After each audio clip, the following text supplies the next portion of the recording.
Lucas 22, ahí está. Desde el versículo 39 al 46. Bueno, como ya saben, este año comenzamos viendo los medios de gracia.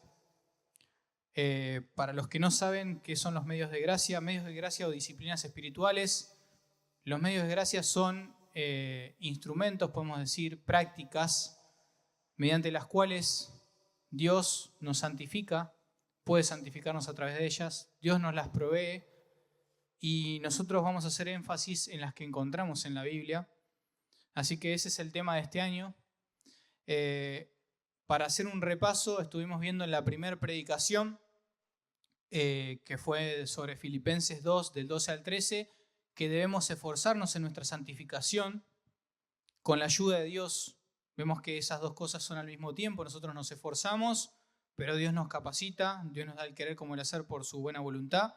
Después con Mauro estuvimos viendo el Salmo 119, desde los versos 9 al 16, sobre la meditación y la memorización de las Escrituras, también para nuestra santificación. Y hoy vamos a comenzar con otro medio de gracia que es indispensable, es fundamental para todo creyente, con el que, si somos honestos, muchas veces luchamos siendo creyentes, pero que nos ayuda a relacionarnos profundamente con nuestro Salvador, nos lleva a depender de Él, nos santifica, nos lleva a desarrollar una relación íntima con Él y que nos deleitemos en Él. Y este medio de gracia es la oración. Hoy vamos a estar hablando sobre la oración y me gustaría comenzar leyéndoles un fragmento de algo que escribió Timothy Keller, que ya está con el Señor en su presencia, en el libro que tiene sobre la oración, que de paso se los recomiendo, es un buen libro para poder estudiar acerca de la oración. Él dice lo siguiente, dice: si damos prioridad a la vida exterior, nuestra vida interior será sombría y aterradora. No sabremos qué hacer con la soledad. Nos sentiremos profundamente incómodos con la introspección. Introspección se refiere a examinarse. Y no podremos concentrarnos en ningún tipo de reflexión.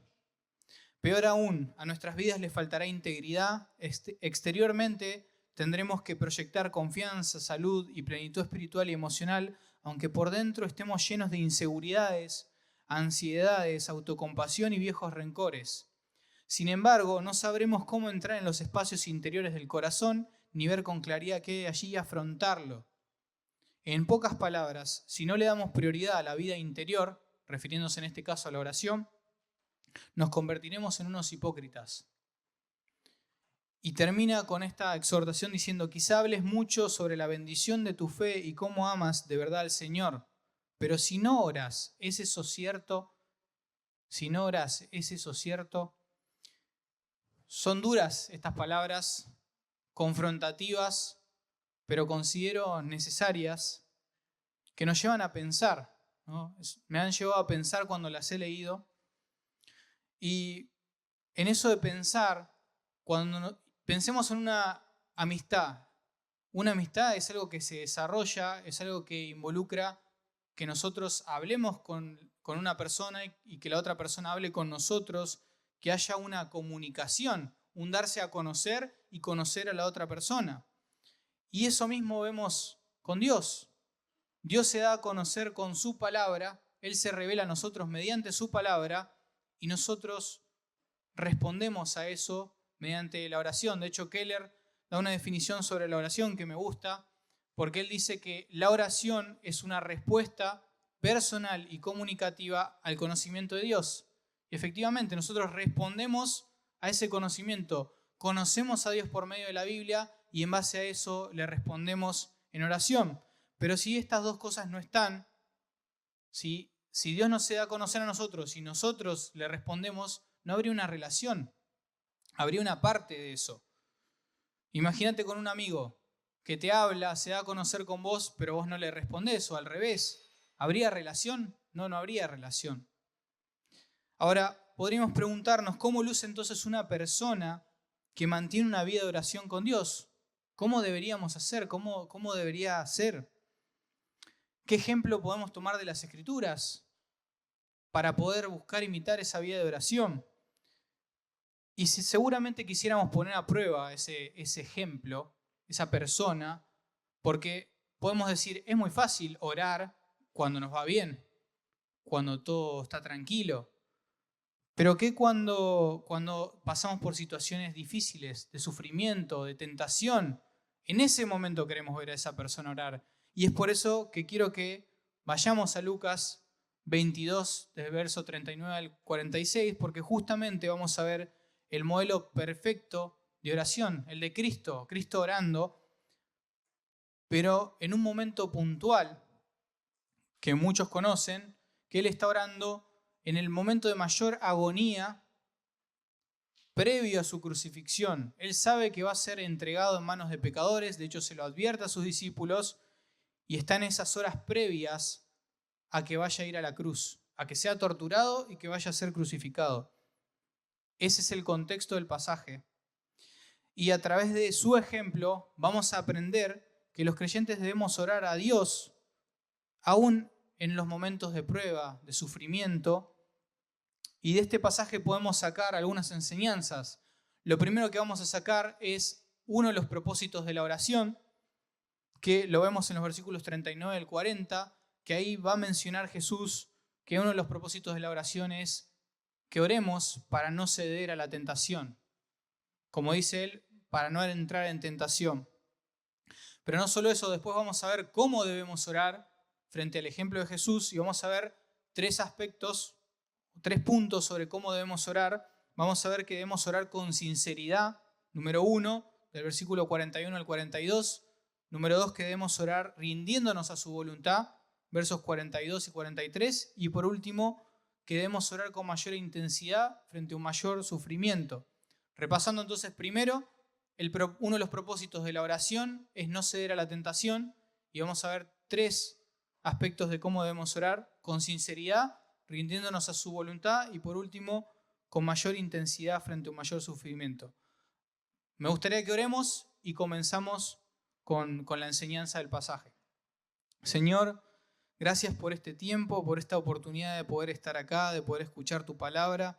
Señor, así como me has confrontado con tu palabra, con la vida de tu Hijo, esa vida de oración, deleitándose en tu presencia, aún en los momentos de sufrimiento, buscándote de todo corazón, derramando su corazón y encomendando su deseo a tu voluntad, Señor, rindiéndose a tu voluntad. Queremos aprender sobre Él, necesitamos aprender sobre Él, queremos crecer en oración, Señor, queremos conocerte más. Luchamos con nuestro tiempo de oración, con distracciones, con nuestro propio pecado, Señor. Tal vez hay personas acá que no oran porque no te conocen. Señor, están acostumbrados a vida de iglesia, pero aún no te conocen. Señor, habla a cada corazón. Yo no sé qué es lo que pasa por el corazón de cada uno, cómo fue su semana, pero vos sabés específicamente, Señor, y confiamos en tu palabra. Confiamos en que tu Espíritu Santo la va a aplicar a cada persona en particular. Queremos aprovechar de este pasaje todo lo máximo que podamos, Señor. Oramos en tu nombre. Amén. Vamos con el primer punto, que les decía que uno de los propósitos por los cuales debemos orar es para no ceder a la tentación, y eso lo vemos en los versículos 39 y 40. Así que vamos a comenzar, voy a ir leyendo e ir explicando, así que quédense ahí en el pasaje, voy a ir explicando a medida que vamos leyendo. Versículo 39, yo voy a leer en la Nueva Biblia de las Américas, dice: saliendo Jesús se encaminó como de costumbre hacia el monte de los olivos, y los discípulos también lo siguieron. Y acá algo para marcar es que dice como de costumbre. Jesús y sus discípulos habían tenido la cena de la Pascua en el aposento alto, y luego de eso es que Jesús con sus discípulos se va a dirigir a el monte de los olivos, y era un lugar que Jesús frecuentaba. ¿Y por qué es importante esto? Porque Jesús ya les había advertido a sus discípulos que iba a ser entregado. Y si uno sabe que va a ser entregado, no iría al lugar que frecuentaba. Pero él decide ir a ese lugar que Judas también conocía claramente, porque era un lugar típico donde Jesús iba para estar solo, para pasar tiempo en oración, y cada uno de los discípulos lo conocía ese lugar. Versículo 40, cuando llegó al lugar les dijo, oren para que no entren en tentación. Oren para que no entren en tentación. Y en el Evangelio de Mateo, en el capítulo 26, versículo 36, agrega algo que acá no está. Dice, dijo a sus discípulos, siéntense aquí mientras yo voy allá y oro. Y tomando con él a Pedro y a los dos hijos de Zebedeo, Jacobo y Juan, comenzó a entristecerse y a angustiarse. Entonces les dijo, mi alma está muy afligida hasta el punto de la muerte. Quédense aquí y velen junto a mí. Eso no está en Lucas, pero lo agrego porque es importante ver cómo Jesús es sincero frente a sus amigos. Él quiere que ellos sepan que está afligido porque Él sabe lo que va a acontecerle. Y está tremendamente afligido. Él dice, mi alma está muy afligida hasta el punto de la muerte. Y Jesús no exageraría. Él es sincero. Y Él toma a Pedro, Jacobo y Juan, como ya ha hecho otras veces, por ejemplo, cuando Él se transfiguró, y le pide a sus amigos que lo acompañen para orar junto a Él. Él les va a enseñar algo, pero quiere que lo acompañen junto a Él en esas horas más difíciles y oren, se queden velando y oren junto a Él. Y les dice esto, oren para que no entren en tentación. Si comparamos con los otros evangelios, vamos a observar que Lucas no menciona velar, no habla de velar. Vemos que en Mateo o en Marcos dice oren y velen, pero acá solamente dice oren. Posiblemente eso tenga que ver con la intención del autor cuando no menciona velar, porque uno de los temas teológicos justamente del Evangelio de Lucas es la oración, es la vida de oración de Jesús, y es por eso que posiblemente haya querido enfatizar, no mencionando velar, que de hecho es algo que está implícito, porque no podés quedarte orando si no te quedas velando. Pero el punto acá es enfatizar justamente la oración. Si después observan, van a ver que se repite 5 veces sobre la oración en 6 versículos. Claramente es el tema y por eso el autor está enfatizando esto mismo, ¿no? Lucas está enfatizando esto mismo a propósito. Y además hay una exhortación que se repite 2 veces. No solamente que se repite el verbo orar, sino que además vamos a ver que lo que dice acá Jesús de oren para no entrar en tentación, se repite otra vez más en el versículo 46. 2 veces, lo cual implica un énfasis. Ahora, ¿por qué tanta insistencia? ¿Qué es lo que quiere decir Jesús con entrar en tentación? Si estudiáramos la palabra entrar, vamos a ver que se refiere a cuando una persona entra, comienza a experimentar un estado de algo, y en este caso sería un estado de tentación. Y lo primero que podríamos preguntarnos es, ¿esto quiere decir que entonces si oro nunca voy a ser tentado? Podríamos pensar eso, ¿no? Si Jesús le dice oren para no entrar en tentación, quiere decir que si yo oro nunca voy a ser tentado. Sin embargo, la Biblia se interpreta con la Biblia, como sabemos, y tenemos un pasaje, por ejemplo, en Hebreos 4:15, donde nos dice el autor de Hebreos esto sobre Jesús. Hebreos 4:15 dice, Jesús ha sido tentado en todo como nosotros, pero sin pecado. ¿Y por qué es importante esto? Porque quiere decir que el hombre que tiene una vida de oración perfecta, sin igual, él ha sido tentado. Entonces con eso nos damos cuenta de que por más que oremos, vamos a experimentar tentación. Ese no es el punto de Jesús acá. Entonces, ¿qué significa esta expresión entrar en tentación? Bueno, por ejemplo, la NTV me parece correcto cómo lo escribe, porque dice, oren para no ceder a la tentación. Me parece correcto porque nosotros no podemos evitar entrar en tentación, lo que podemos hacer es no ceder a la tentación, y es por eso que Jesús quiere que oren sus discípulos, para que no sean vencidos por la tentación, no terminen rindiéndose a esos deseos que tienen pecaminosos. ¿Cómo surge la tentación que experimentamos? Bueno, la Escritura nos menciona al menos 2 fuentes de tentación. La primera son nuestros deseos intensos, pecaminosos. Eso lo vemos en Santiago 1, 14 y 15, donde dice, sino que cada uno es tentado cuando es llevado y seducido por su propia pasión. La Reina Valera dice concupiscencia. Después, cuando la pasión ha concebido, da luz al pecado. ¿Qué quiere decir esto? Que nosotros somos atraídos y seducidos por nuestros deseos intensos. El creyente lucha con deseos intensos que son pecaminosos y peca cuando da lugar a esos deseos, cuando cede a esos deseos. Ninguno de nosotros puede evitar esos deseos, esa tentación que llega a nosotros. Lo que podemos evitar es rendirnos ante eso y terminar pecando. Y la segunda fuente de tentación la vemos, por ejemplo, en Lucas 4:13. Dice Lucas, y cuando el diablo hubo acabado toda tentación, se apartó de él por un tiempo. Se refiere al momento donde Jesús es tentado en el desierto. ¿Quién lo está tentando ahí? ¿Sus propios deseos? No, Satanás mismo lo está tentando. Y muchas veces Satanás puede tentarnos a nosotros. Es decir, que la tentación puede venir por nuestros propios deseos o también por Satanás. Ahora, ¿a qué se refiere en este pasaje la tentación puntualmente acá en este texto?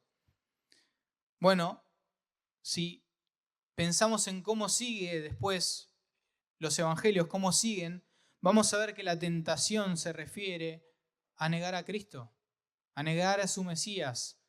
Jesús les dice, oren para no ceder a la tentación, para que no sean frente a la presión de sus perseguidores y terminen negando a su Mesías, a su Maestro. Cristo exhorta a sus discípulos a que oren. Él está más preocupado, fíjense, Jesús sabe que en un par de horas va a ser torturado, va a ser crucificado, cargando nuestros pecados, y Él está preocupado por sus discípulos. Él pone atención en sus discípulos. Él quiere pastorear amorosamente a sus discípulos y por eso le dice, no cedan a la tentación. Quiere que aprendan a depender de Dios en oración. Aún en estos momentos difíciles, tremendos, quiere que ellos aprendan a depender de Dios.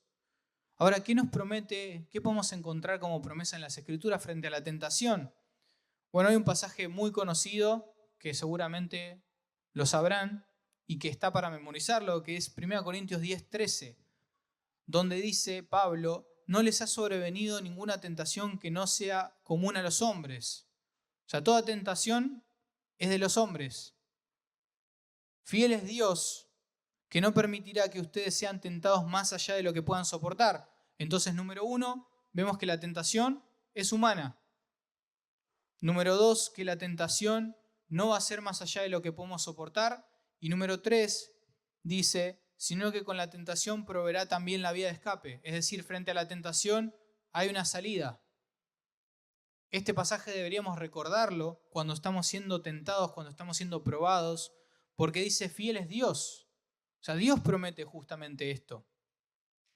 Ahora, pensando en este primer punto, me preguntaba y te pregunto, ¿qué haces cuando estás pasando por momentos difíciles, de aflicción, de sufrimiento, de soledad? ¿Estás dependiendo de Dios en oración? ¿Buscás al Señor en oración? Como cantábamos, tengo un refugio, ¿te refugiás en Él? ¿Confías en que Él es fiel y dice que no va a existir tentación que no vaya más allá de lo que podemos soportar? ¿Que Él nos va a dar la salida frente a esa tentación? ¿Crees en esto? Ahora, lo maravilloso de este pasaje es que Jesús no les está diciendo algo a sus discípulos que Él no vaya a hacer. Él va a ser su ejemplo frente a su enseñanza, frente a su exhortación de orar para no entrar en tentación. Vamos a ver que Él se va a postrar ante su Padre Celestial y va a orar justamente para no ceder a la tentación. Y en estos versos que siguen del 41 al 46 vamos a ver cómo debemos orar. Como les decía antes, vamos a ver el primer punto, que es que debemos orar con sinceridad. Fíjense que ahí dice, versículo 41 de Lucas 22, seguimos en el texto, y se apartó de ellos como un tiro de piedra. Un tiro de piedra era una distancia suficiente como para que en este caso se den dos cosas.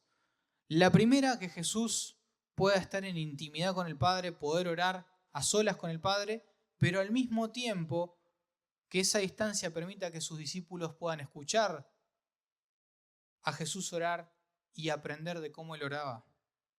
Ser instruidos a través de su oración. Dice versículo 41, y poniéndose de rodillas oraba. Mateo agrega que se postró sobre su rostro.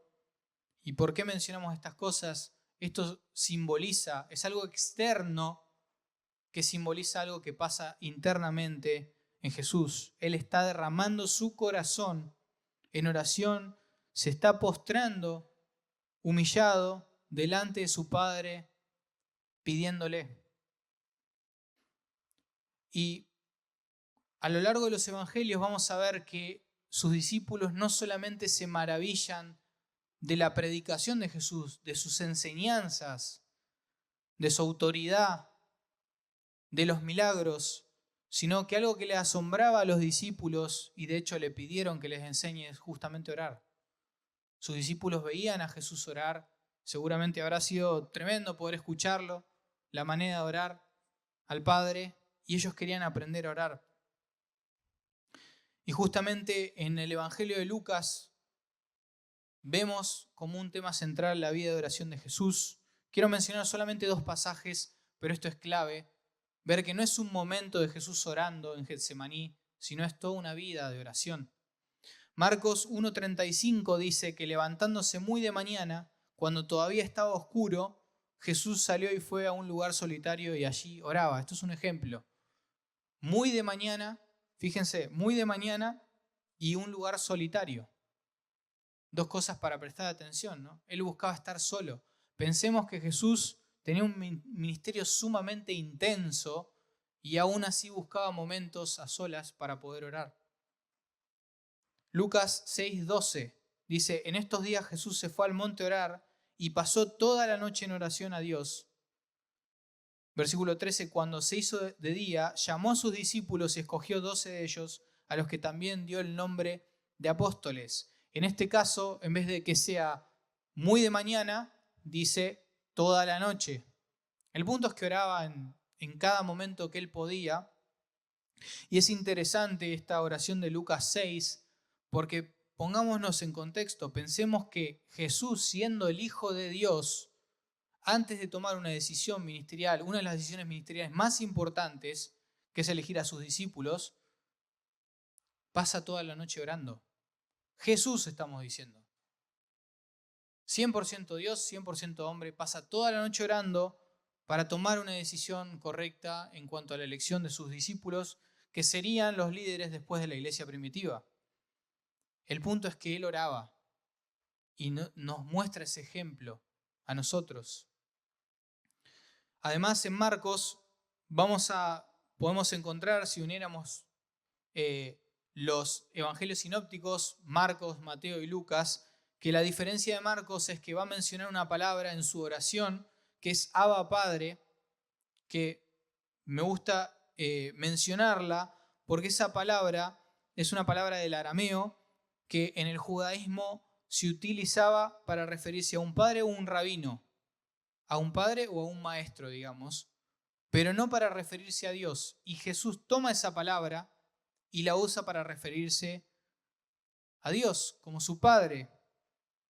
Kittel dice que esta palabra, Abba, denota una intimidad y confianza propias de un niño, como de un niño hablándole a su papá de manera cariñosa y no falta de respeto.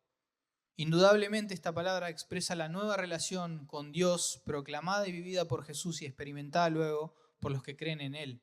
¿Por qué menciono esto? Porque la manera de expresarse de Jesús ya demuestra que hay una relación con Dios, que no es solamente ese momento que está experimentando, sino que ya utiliza esa palabra porque hay una relación de tiempo, hay intimidad, hay confianza y a la vez respeto.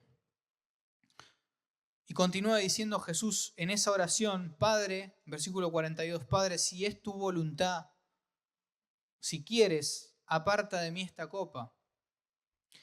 Y si hay algo que me llama la atención es que Jesús ore de esta manera. Jesús no aparenta nada delante del Padre.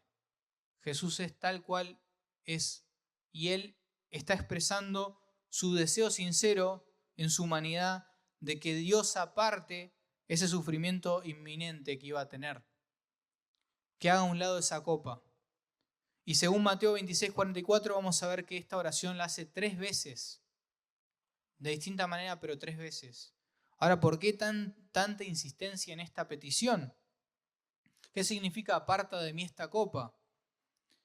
Bueno, esa copa en el Antiguo Testamento normalmente simbolizaba la ira y la maldición de Dios contra los impíos, contra aquellos naciones paganas que no se arrepentían delante de Dios, que no conocían a Dios. Se refiere a eso. Jeremías 25:15 dice, porque así me ha dicho el Señor, Dios de Israel, toma de mi mano esta copa del vino del furor, fíjense, como una copa de vino, y haz que beba de ella todas las naciones a las cuales yo te envío. Y en el versículo 17 dice, para ponerlos por desolación, horror, burla y maldición. Esa copa representaba la maldición y la ira de Dios. Y fíjense en Juan 18:11, Jesús le dice a Pedro, antes de ser arrestado, mete la espada en la vaina, la copa que el Padre me ha dado, ¿acaso no he de beberla? Fíjense, ¿quién le ha dado esa copa? El Padre. Y dice, ¿acaso no he de beberla?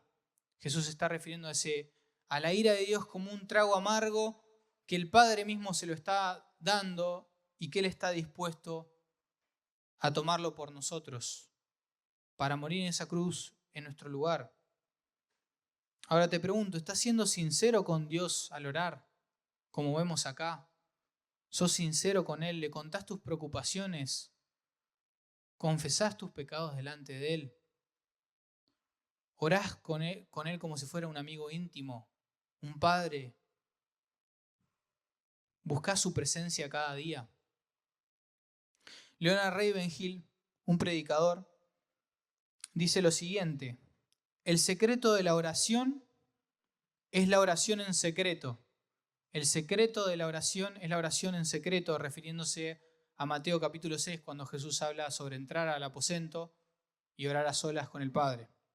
Y si estás débil en esa área, estás débil en todas las demás, como diciendo, si no pasas tiempo en oración, si no pasas tiempo con el Señor, estás débil en todo el resto. John Owen, un puritano, dijo una frase que la refirió a los predicadores, pero que podemos aplicar a cada uno de nosotros, que dice lo siguiente: un ministro puede llenar las bancas de su iglesia, es decir, llenar una iglesia, la lista de la comunión, las bocas de la opinión pública, es decir, ser reconocido, ser visto por las personas como alguien espiritual.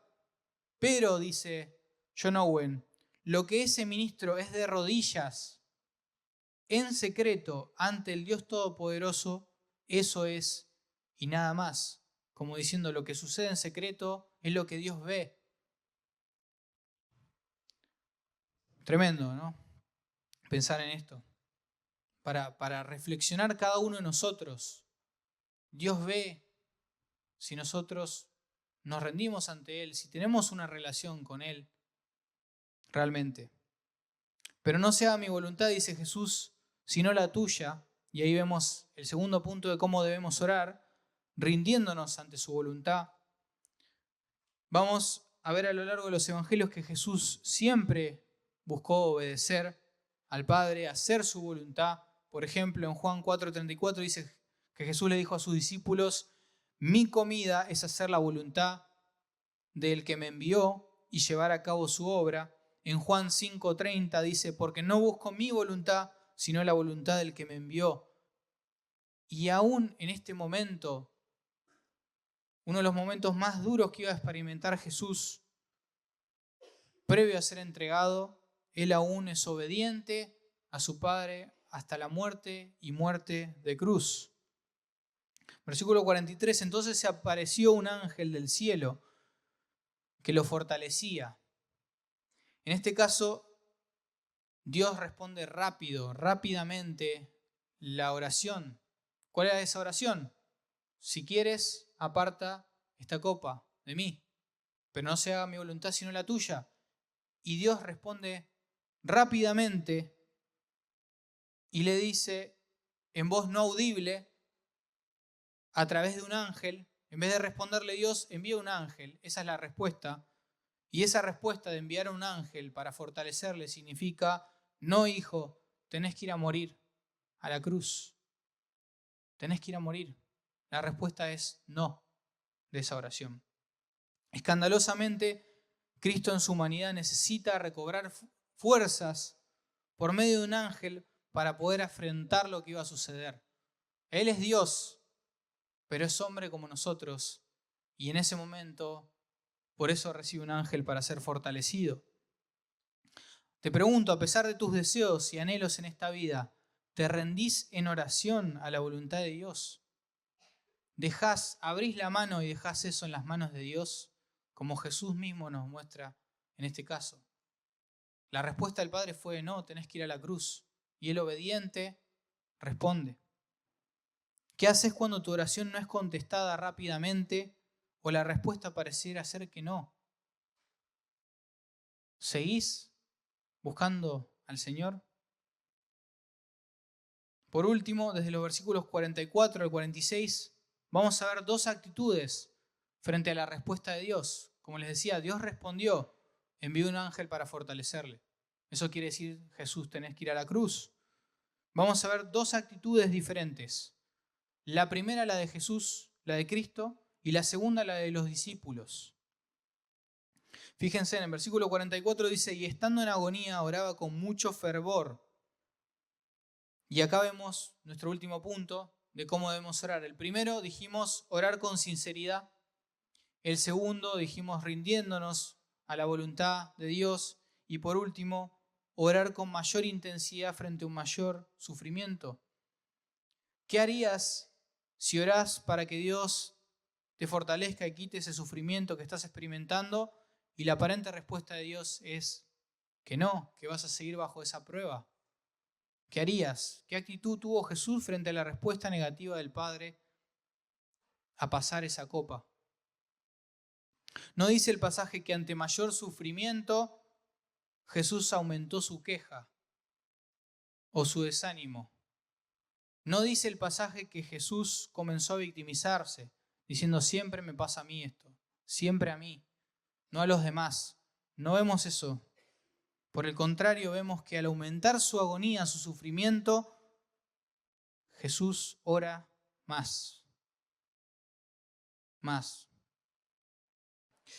Y de hecho, termina afectando su cuerpo, lo que él está experimentando, porque dice en el versículo 44 que su sudor se volvió como gruesas gotas de sangre que caían sobre la tierra. Y esto es una afección física que se llama hematidrosis, que el punto es que esto sucede cuando una persona está pasando por un momento de extrema angustia o estrés intenso, donde los capilares que están debajo de la piel estallan y la sangre empieza a mezclarse con el sudor. Por eso es que le caían gotas de sangre. Recordemos que Jesús aparta a Pedro, Jacobo y Juan y les dice que estaba muy afligido hasta el punto de la muerte. Vemos que esto ya se nota físicamente en él.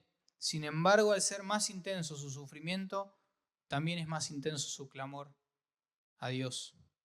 Pero tristemente la actitud de los discípulos es diferente. Dice el versículo 45, cuando se levantó de orar, fue a los discípulos y los halló dormidos a causa de la tristeza. Fíjense, Jesús una vez más deja de orar para ver a sus discípulos. Él vela por su condición espiritual. Como decíamos, Él quiere pastorear a sus discípulos, Él quiere ayudarlos, quiere que ellos dependan de Dios en oración.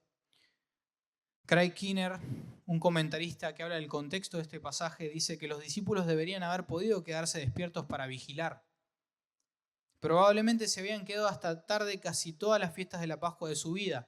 Recordemos que esto es después de haber festejado la Pascua. Y ellos estaban acostumbrados a que después de la Pascua pasaran hasta altas horas de la noche despiertos. El punto es que el tema acá no era el cansancio físico en sí mismo. ¿Cuál es la razón entonces por la cual se quedaron dormidos? El texto mismo lo dice, a causa de la tristeza. Esa era la razón. ¿Por qué la tristeza? Había desánimo en ellos por la situación que iban a enfrentar, porque Jesús les había advertido que él iba a morir, que él iba a ser entregado. Ellos están por presenciar que su Mesías y su Maestro, en vez de reinar terrenalmente, iba a ser entregado en manos de pecadores y morir. Por eso el desánimo se apoderó de ellos y se terminan quedando dormidos. Versículo 46, y les dijo, ¿por qué duermen? Levántense y oren para no entrar en tentación. De nuevo repite lo mismo. Y uno podría decir, pero Jesús no debería ser más compasivo frente a esta situación. No debería ser más compasivo. Y hay una prédica de Sugel que él dice, habla justamente sobre este pasaje y dice, nunca ha habido y nunca habrá nadie más comprensivo que Jesús. Nunca. Y él entendía que ese no era el momento para echarse a dormir. Este no es un asunto de cansancio, como habíamos dicho antes. Este es un asunto de perspectiva. Una madre con un hijo enfermo hace lo imposible por permanecer despierta toda la noche para cuidar de su hijo. No es así. Acá el punto no es el cansancio, es el desánimo por la tristeza, por lo que sabían lo que iba a suceder. Ahora pensemos que estamos en una guerra, ¿no? Y sabemos, se escucha, que el líder de nosotros es a quien quieren matar, ¿no? Los enemigos. ¿Dormiríamos de noche sabiendo eso? ¿Podríamos dormir? ¿Podríamos conciliar el sueño sabiendo eso? Claramente no. Y Jesús y sus discípulos estaban en una guerra. Pero no era solamente una guerra física de que iban a ser entregados, de que Jesús iba a ser torturado, sino una guerra espiritual. Por eso que debían orar, porque esa guerra era espiritual. Y necesitaban por medio de la oración que Dios los fortalezca. Jesús por medio de la cruz iba a triunfar públicamente sobre el poder del pecado, Satanás y sus demonios.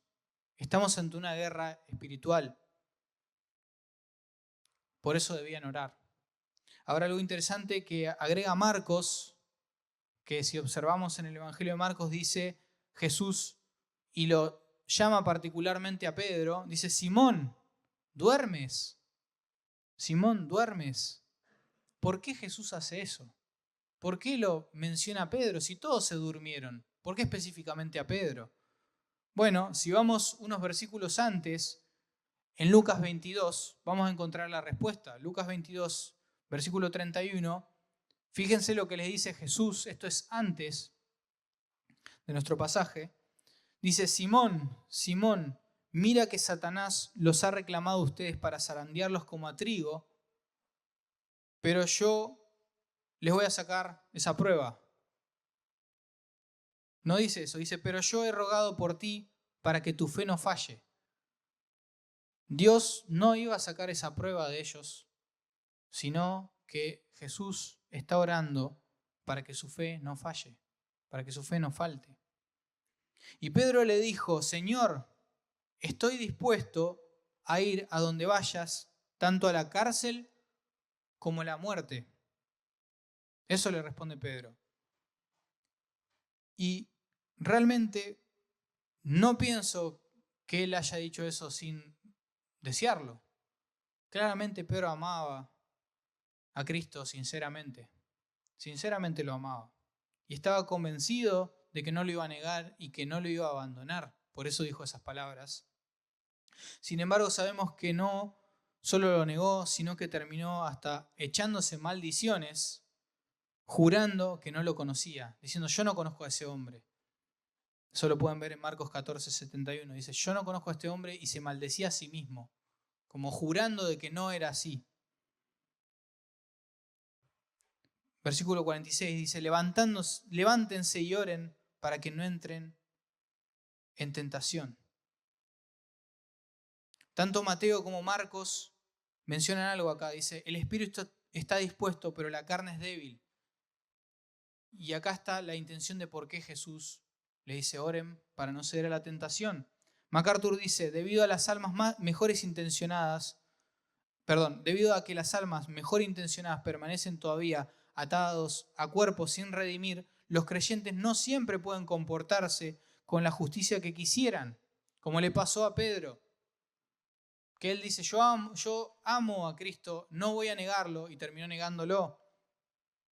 Cristo mismo estaba familiarizado, dice MacArthur, con los sentimientos de debilidad humana, pero sin pecado. En ese mismo momento él estaba enfrascado en una lucha contra las pasiones humanas, las cuales, aunque no eran pecaminosas en sí mismas, debían sujetarse a la voluntad divina si el pecado iba a ser evitado. ¿Qué quiere decir esto? Necesitaban orar para no ceder ante su carne, que su carne es débil. Justamente esto era lo que debían hacer y esto es lo que debía hacer Pedro. El punto es que no solo debemos tener buenas intenciones, no alcanzan buenas intenciones para obedecer, sino que necesitamos, además de tener buenas intenciones, orar a Dios y depender de Él. Por eso Jesús lo llama a Simón, a Pedro. Ahora, para ir terminando, hoy estuvimos aprendiendo a través de la vida de Cristo que debemos orar al Padre aún en los momentos de mayor sufrimiento, de mayor tentación. Vimos para qué, o sea, uno de los propósitos es no ceder a las tentaciones, y vimos cómo debemos orar. Vimos con sinceridad, rindiéndonos a su voluntad y orando más intensamente frente a un mayor sufrimiento. Ahora, quería mencionarles algunos consejos prácticos sobre la oración. Hay muchos libros sobre medios de gracia y disciplinas espirituales, pero quería sacar algunos consejos prácticos basados en el libro de David Mathis, Hábitos de Gracia. Él menciona algunos que algunos lo he retocado un poco, pero los voy a mencionar. El primero dice, crea tu aposento, refiriéndose a esto de buscar un lugar a solas. A mí me gusta decirlo de esta manera, busca un lugar y un horario en el que puedas estar solo para orar. Busca un lugar y un horario en el que puedas estar solo para orar. Justamente cuando vimos los pasajes que hablaban de Jesús y su vida de oración, se levantaba muy de mañana a un lugar solitario, dice Marcos 1:35. O pasaba toda la noche, eran momentos donde podía estar solo sin sus discípulos y sin las personas que venían a verle. 2. Comenzá con la Biblia. Y me gustó este punto que dice David Mathis. Justamente él menciona la historia de George Mueller. George Mueller era un hombre que, si por algo se caracterizaba, era por su vida de oración, que llevó a cabo un orfanato donde oraba y Dios proveía para el orfanato. Interesante para que después busquen su historia. Pero el punto es que George Mueller cuenta que algo que cambió su tiempo de oración fue que él comenzó a orar en un momento a partir de las Escrituras. Leía primero el pasaje y en base a ese pasaje oraba. Y eso lo ayudó a poder orar más y orar bíblicamente, ¿no? Crecer en su manera de orar también. Un tercer punto es que podemos tratar, no siempre, pero tratar de tener una cierta estructura a la hora de orar. Puede ser adoración, confesión, agradecimiento y peticiones. Por ejemplo, Martín Lutero hacía esto. Su manera de orar era, tomaba el Padre Nuestro y en base a la estructura del Padre Nuestro, él oraba. Justamente de esta manera, adorando, fíjense el Padre Nuestro después, adorando a Dios, confesando pecados, agradeciendo y pidiendo. ¿Por qué nos sirve esto? No para hacerlo de una manera legalista, de si no hago esto no oré, ese no es el punto, sino el punto es que nuestra oración no se base solamente en peticiones, sino que pasemos un tiempo de adoración a nuestro Dios por sus atributos, conociéndolo, con su palabra, confesar nuestros pecados también, que ese es un punto que a veces pasamos por alto, agradeciendo, aprendiendo a ser agradecidos, que de hecho es un mandato, y pidiéndole. Y por último, otro punto que me pareció bueno, que es revelar tus deseos a Dios para que Él los transforme. Si hay algo que tiene la oración en conjunto con pasar tiempo en las Escrituras, es que nosotros podemos arrancar nuestra oración con ciertos deseos y que Dios los transforme por medio de la oración. Un ejemplo de eso es el Salmo 13. Vemos a David que comienza quejándose, diciéndole a Dios, ¿hasta cuándo, Dios? ¿Hasta cuándo, Dios? Y vemos que termina alabando al Señor. ¿Cómo es que terminó de esa manera? Bueno, por medio de la oración, Dios fue transformando su corazón y cambió su perspectiva y vio a Dios como el Dios soberano que permitía todas esas circunstancias que le estaba pasando. La oración nos lleva a transformar el corazón. Así que les dejo esos puntos. Ahora, algo muy importante que debemos entender es que la enseñanza de este pasaje no es que simplemente debemos aprender una manera correcta de pedirle a Dios o que hacer una oración de cierta forma. El punto, como les decía antes, lo que está implícito en este pasaje, y es la clave, es la necesidad de tener una vida de oración. No podemos solamente quedarnos con este momento de Getsemaní, sino que Jesús tuvo una vida de oración. No es que todo comenzó ahí, ¿no? Y ese es el punto, ¿no? Y hay una exhortación de Paul Washer que me parece muy buena respecto a esto, que quiero leérselas, porque justamente él menciona esto de Jesús como nuestro ejemplo de oración y él dice lo siguiente: si el hombre perfecto ora tanto para discernir la voluntad de Dios, ¿cuánto más nosotros? Dice, hermanos, en este movimiento reformado en el día de hoy hay mucho énfasis en la palabra, lo cual está bien. Pero si no enfatizamos la oración, vamos a tener grandes problemas. Porque el conocimiento de la Biblia no es solamente hechos bíblicos acerca de Dios, sino también conocimiento es compañerismo con Dios. Y ahí menciona un punto importante. La oración no es solo peticiones, es una amistad, una relación con Dios. Y continúa diciendo, y yo veo a los hombres que estudian y no oran. Estudiar está perfecto, claramente vamos a animarlos a que estudien, pero dice, y no oran. Muchas veces llegan a ser muy orgullosos, dice. Y aunque pueden hablar acerca de la verdad, parece que no entienden lo que hablan y ciertamente no pueden aplicar a sus vidas, a sus propias vidas, lo que hablan. Debemos tener cuidado. El punto es un equilibrio entre pasar tiempo estudiando, conociendo a Dios por medio de su palabra, pero orar. Como les decía antes, oramos como una respuesta al conocimiento de Dios. Faltaría una parte de esa relación con Él si solamente leemos su palabra y estudiamos su palabra, pero no oramos, no respondemos ante ese conocimiento de Dios. Ahora, la falta de vida de oración puede verse porque estamos apáticos con el Señor, estamos contristando al Espíritu Santo, o puede ser tal vez que no conozcas al Señor. Si vos mirás para atrás y decís, ¿cómo es mi vida de oración? ¿O cómo es mi tiempo con las Escrituras? Y no tenés un momento salvo en venir a la iglesia, bueno, examinate. Justamente Jesús dice sobre los fariseos, este pueblo con los labios me honra, pero su corazón está muy lejos de mí. Como diciendo, externamente mostraban algo que internamente no estaba sucediendo. Podemos entender intelectualmente las verdades del Evangelio, pero no aferrarnos a esas verdades, no abrazarlas día a día. Si te sentís identificado con esto que te estoy diciendo, o si sos un creyente que está flaqueando en su tiempo de oración, la solución sale de este mismo pasaje. Pensemos en lo que estuvimos hablando hoy. ¿Acaso el Hijo de Dios, siendo omnipotente, necesitaba ser fortalecido por un ángel?